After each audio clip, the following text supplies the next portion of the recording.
Hey everyone, Denny Troncoso here, licensed loan officer, coastaloans.com. I'm going to go over our market Mondays, go over some interest rates today, FHA, VA, conventional. But before we get to that, let's go over an article that stood out to me that was posted in the Wall Street Journal a few weeks ago. I'm going to go ahead and share my screen so you can see it. The article is actually called Stay Put or Pay Up, Home Buyers Lose Hope for Lower Rates. Now, I promise I try to be as encouraging and as positive. I'm a realistic optimist. So I'm going to share some good points here in the article on why you can keep the faith if you're looking to buy a home or if you're looking to refinance here in the market within the short or medium term. Now, housing market affordability isn't getting any better with inflation keeping mortgages high. So what's going on? Well, of course, right, we're in a situation where interest rates are higher than they've been for many years. The Federal Reserve, they lowered interest rate right after the Great Recession around 2009, 2010, and they kept them down low for all this time. So interest rates were hovering around 3, 4, 5%, not even for all these years. And finally now, inflation has taken over and they had to increase interest rates to slow down the economy to get inflation under control, right? Because things are just getting really expensive. So now they're at the end of it. That's the good news. So they've increased interest rates.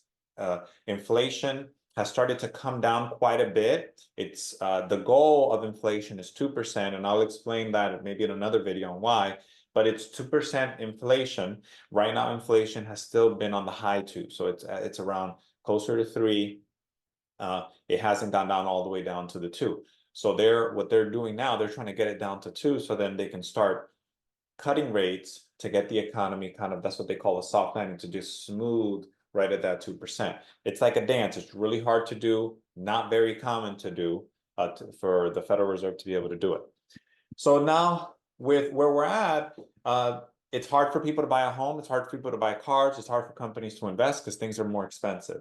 So now homes have been going up in price, but then interest rates went up. So here we have in this article, it's talking about different couples that they've either delayed or stayed in their homes if they own it.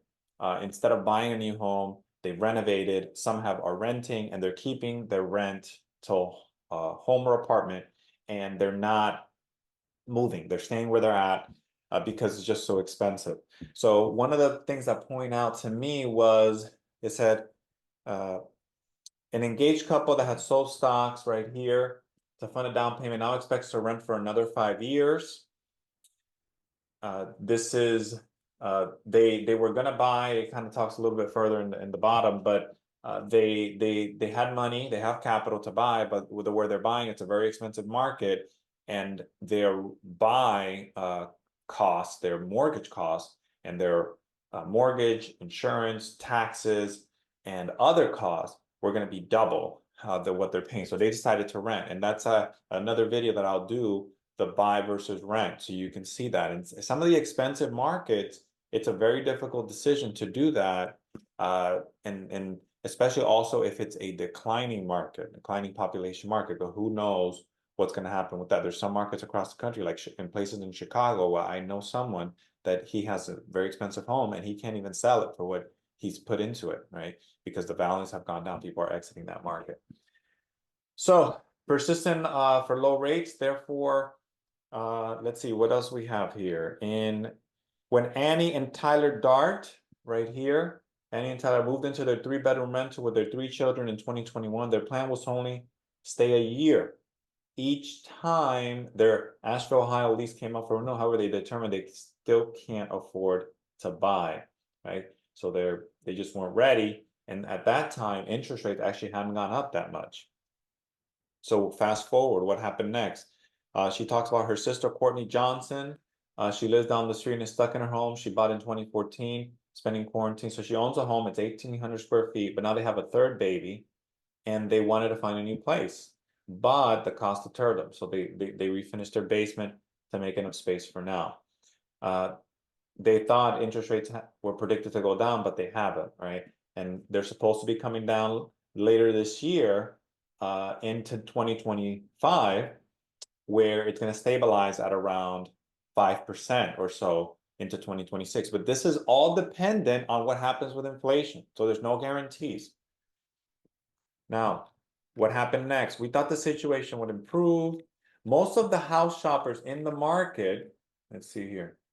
Most of the house shoppers in the market are buying because they need to, said David Schlitter, a real estate broker in Denver. He said he's busy finding new homes for clients looking to move after new babies, new jobs, or divorces. People in those situations can only wait for so long to rates to fall, right? So some of these people are just being forced to buy, or if they can't buy, they're going to be forced to rent. The longer rates stay at this level, the more life events will happen, which will cause people to move by necessity. Now, this is the point I really wanted to hash. If you're living in an expensive market and you work from home, you may want to consider moving to a lower cost market that could be a suburb of where you live to be able to afford to own a home. And I know that there are some trade-offs there, but you have to evaluate your budget and your lifestyle goals uh, so that you can live the way that you want to live. So that's something to consider. If you live, I don't know, Denver came up. So if you live in Denver, Colorado, and Boulder, which is another large city in Denver, maybe you can live somewhere in the suburbs, go further out, and you should find more affordable homes in that section. In Florida, there's a lot of cities that the homes are lower cost when they're outside of the main cities like Orlando, Miami, and Tampa. Now, Marcus Knox, I also like this one for investors, anyone looking to be an investor down the road. Marcus Knox, 38-year-old natural gas product manager in Colorado. He has a plan to buy his first investment property. And he initially expected rate cuts this fall, which may or may not happen. But so he wanted something close to home before the summer he wanted to close on a home before the summer to beat other investors to the market. So he's thinking ahead, and this is something that I really believe could happen. So when interest rates go down, that home prices will go up because there's just a lot of people jumping in. So if you do have the capacity to buy now before the market interest rates come down, later you could refinance into a lower rate at those lower interest rates. So that's something for you to consider if you have the capacity to do that. Even something, maybe you move into a house that's smaller, but now you own something, and if you can build some equity, you need to do the math there and see what type of market you're in. But some markets in Florida, there's a lot of people moving in, a lot of demand, then maybe you could sell with some equity and then buy a bigger home. Because who knows when the turnaround with rates will happen.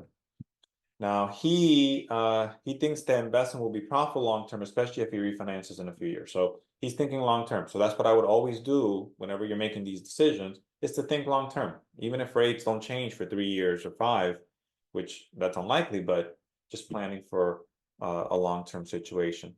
Now, in the first 3 years are kind of rocky. It's not really the end of the world, right? I like that. It has flexibility.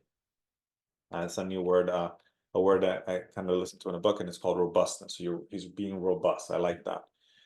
Now, this is the story from the top talking about Patrick Waring and Amy Allen. They got pre-approved for $1 million mortgage. They had sold some stock. So they were trying to buy a home that was around like 1.2 million to $1.3 million because that's about 20% of that if the mortgage is $1 million.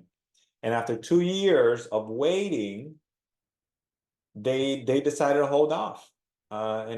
And because of the cost of owning is just so high. They're paying $4,125 for a 1-bedroom in the financial district, but it's to own, it would be more than double that. And talking about $8,000 to $9,000 a month, and that's including maintenance, insurance, and taxes, living in New York. And I mean, I don't know where they're buying for these types of homes. It probably is not going to be in the financial district in Manhattan because it's really expensive, but maybe something that they could do is to find another lower cost market if it works for their lifestyle, right? Because being around family and friends may or may not work, maybe their employment, but that's something that I would say to consider. They are no longer convinced owning real estate with a typical mortgage in the era of high rates will pay off in the long term. Yeah, you have to do that analysis, the buy versus rent. I'm going to do another buy versus rent so you understand that. With some numbers, we'll look at how much principal you're paying down, and see what it comes down to. But look, here he mentions it. The rent versus buy calculation often comes down to where you live. Again, high cost market, hard to make it work. Hard to make it work. Lower cost markets, I would say it's easier to make it work if you buy smart, and especially it's a market where there's a lot of people moving in, because that's definitely going to push up prices. You're going to have more demand on homes, and it'll probably pay off. Nothing's guaranteed, but it'll probably pay off for you over the long term. All right, so her house hunt is on pause. It's another person. For now, her and her husband are staying in their 1,600 square foot home they purchased in 2018. They both work from home and commute 2 hours daily to take their daughter to work. So they're dealing with some challenges with commuting time, but they can live within their budget. So they're going to stay there.